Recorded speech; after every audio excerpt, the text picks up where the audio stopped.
The Fiat 500 is back in North America with the hopes of taking the Italian brand to an all-electric future.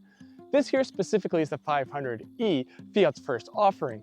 So that raises the question, does electrifying Fiat's funky little hatch ruin the fun, or is it still enjoyable to drive? Well, that's what I hope to find out as I spend a little bit more time with the 500e and get to know it a lot better.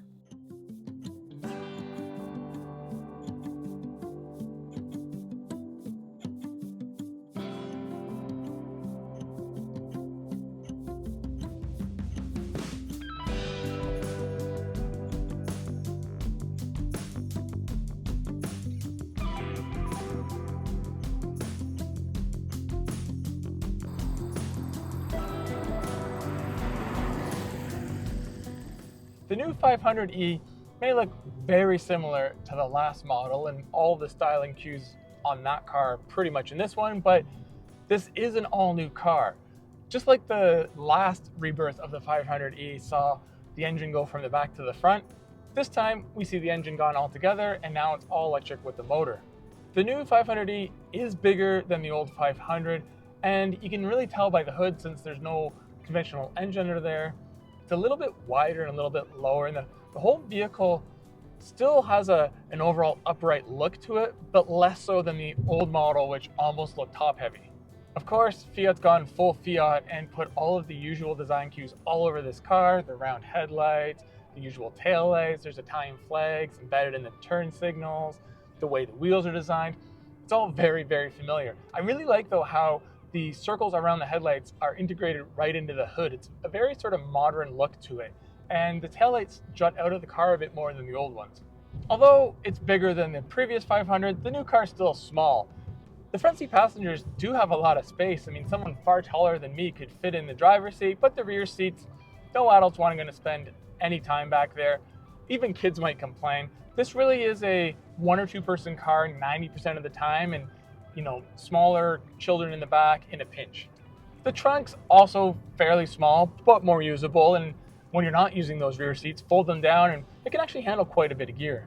Due to the car's small dimensions, there's nowhere really to put the electric motor setup underneath the chassis or within it, so it's underneath the hood like a conventional engine, which means there's no frunk in this car. Inside, the new car feels very familiar as it still has that 500 feel to it, just heavily modernized. There's a digital driver information center in front of me that's fully customizable, and there's a widescreen infotainment screen that is better integrated into the car than the old one, but it still protrudes a bit. And of course, there's a large panel here that would normally be body colored, but this being the red edition, it is red. The E retains that 500 seating position of where the dashboard seems a mile in front of the driver, and I feel like I'm actually closer to the rear hatch, even though that's not the case because of these huge windows on the doors and the tiny little ones in behind them. The materials are what you'd expect for an entry-level car. There's hard plastic here and there. Around the center console, the buttons look nice, and there's physical buttons for all the climate control, and they're above a wireless charging pad, which is above the gear selector. There's a couple dials here for volume and drive modes. If you're going to have more than one passenger in the car, you'll have to fight over cup holders as there's one up front and one in the rear. But really, this isn't meant to be a long distance cruiser, as I've said before. What I'm driving here is the 500e Red Edition, and that's the most affordable way to get this vehicle in both the United States and Canada. In the US, it starts under $33,000 before destination charges, and in Canada, it starts under $43,000 once again before destination charges.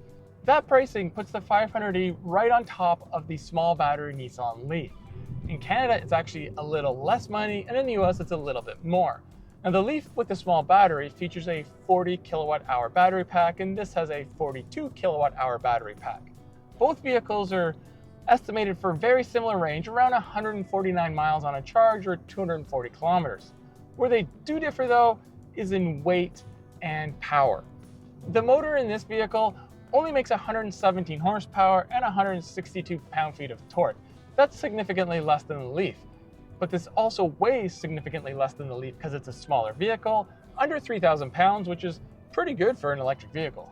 So what does that all mean in terms of drivability and acceleration? Well, this isn't one of those EVs that does 0 to 60 in some absurd number like 3 seconds.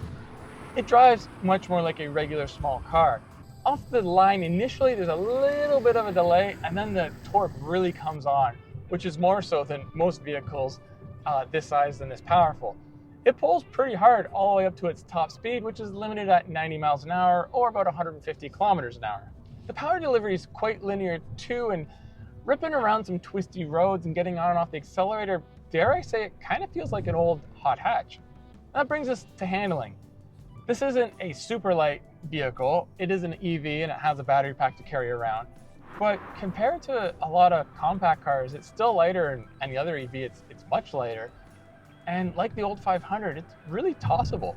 The 205 45 17 tires really grip, even though these are only the all seasons and not the summer. The tires only really break loose if you mash the accelerator while turning or enter a corner with far too much speed. Otherwise, they do the job, and like I said, it's a fun vehicle to switch directions back and forth in.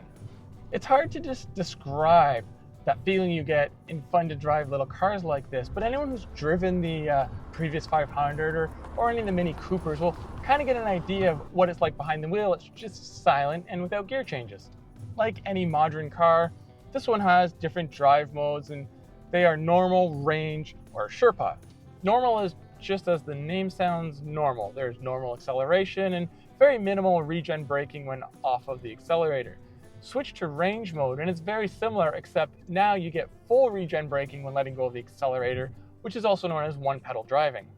The final mode is Sherpa, and that one's designed to get maximum range, and it will make accelerator inputs a little less responsive and dull down the air conditioning, things like that, to try to get the most mileage off of a charge.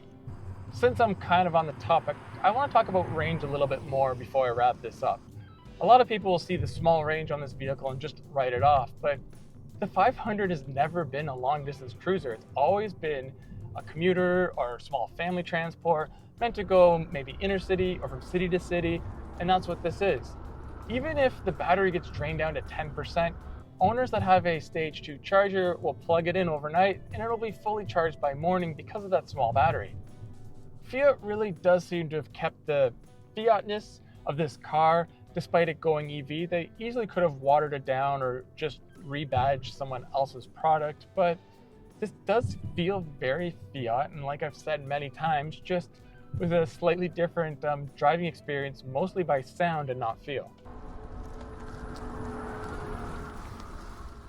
Although it's an entry-level model, there's still some unique touches to the 500e Red.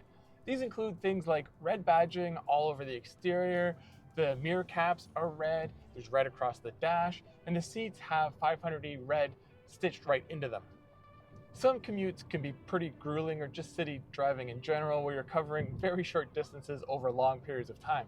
So how's the comfort in here? Well, the seats, they're not anything special, but they're also not uncomfortable. They do the job. And it's a similar story with ride comfort. They have to spring this vehicle a little stiffer than the old 500 thanks to the extra weight. And you can feel over some bumps as the vehicle clunks a bit. But overall, it's fairly comfortable, especially considering how short the wheelbase is, how small the car is, and how fun it is to drive. Okay, so let's get back to the price for a second. So like I said, this is one of the most affordable EVs currently on sale, if not the most affordable. But at $33,000 US, it's not all that affordable. I mean, if you want a fun to drive car, there's the Honda Civic Si and the Volkswagen GTI around that price. Or if you're more concerned about efficiency, the Toyota Prius Prime and even the RAV4 Hybrid start at that price. So there still is a bit of a premium to pay to get an all-electric drivetrain. So the 500e does prove that small basic electric vehicles like this can be a lot of fun to drive. I mean, this car has almost all the charm of the old 500, it just happens to be electrified. Now, price is still a factor. Although this is one of the most affordable EVs on the market, it's still higher than its gasoline-powered contemporaries. So we may not be at the point where this is the future of city commuting, but when we do get there, if I have to drive something like this, I'm not complaining.